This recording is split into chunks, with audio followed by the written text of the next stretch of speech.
Welcome back. This is part two of my second lecture on painting. When we last left off, we were talking about first the invention of oil painting, and then talking about the importance of Titian. Just to reiterate, so in oil paint, the binder is linseed oil, and but with oil paint, there's a special property about um, oil, which is that it will bond with the linseed oil, but only if the pigment is ground into the paint. So this is one of the reasons why oil paint gives us a very different body than most other paints.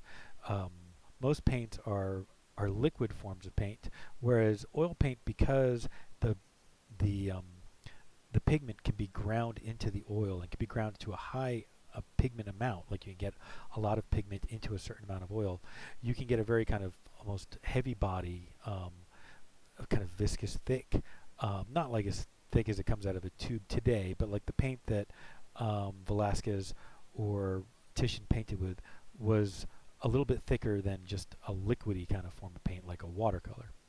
And so it allowed for more play when it came to marks and brush marks and mark making, and it also um, allowed, because it was a very slow drying paint. Let's go back one more time. Because oil paint is a very slow drying paint, it allowed for more nuance when it came to mark making. You didn't have to just kind of just do one area and do a lot of hatches and then it quickly dry.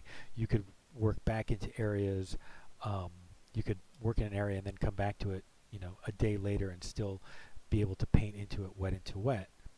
Um, and then another major advantage of oil paint compared to pretty much all of the other paint mediums before it is the range of color and the range of value, and especially the ability to have really dark values that are also colorful rather than all the dark values go straight to kind of a black or muddy brown color.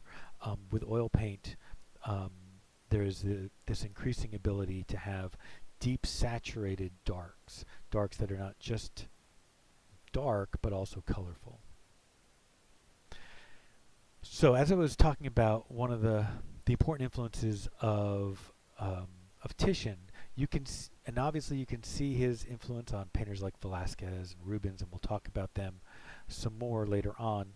But you could see that influence all the way into the 20th century. Painters who really embraced the idea of painting being about mark making, about painting being painterly.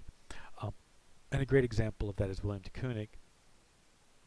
And I see a very Baroque influence, not just from Titian. For me, I see a strong influence from um, who do I see a strong influence from on de Kooning? I'll get back to that. Here are two more paintings that I think kind of show the importance of mark making and gesture, right? And one is by Diebenkorn and one is by Hans Hofmann. Both gorgeous, and both amazing senses of color.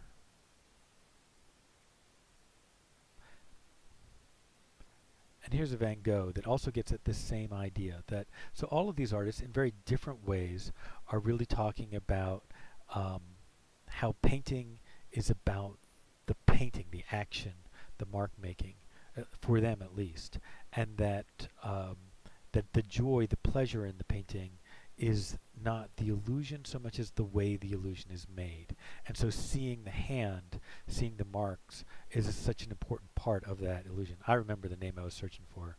Yes, the influence I was thinking about was Tiepolo, another Baroque artist, but influential both in his mark making system and also to a degree in his palette.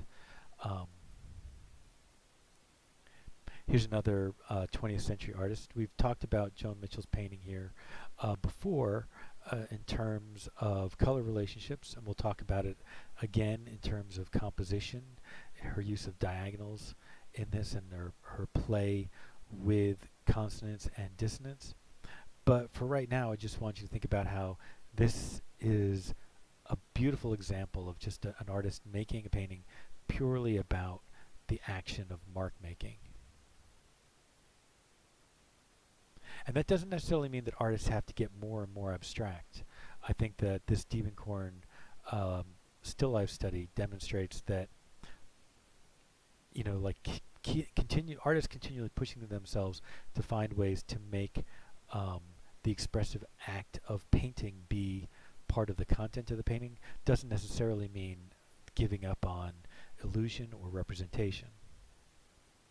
And lastly, I just want to mention acrylic, that acrylic is probably the most recent invented form of painting, and acrylic is an art medium that is definitely designed to be as much like oil paint as possible, but it's not. It is painting with plastic, and it lends itself well to certain things.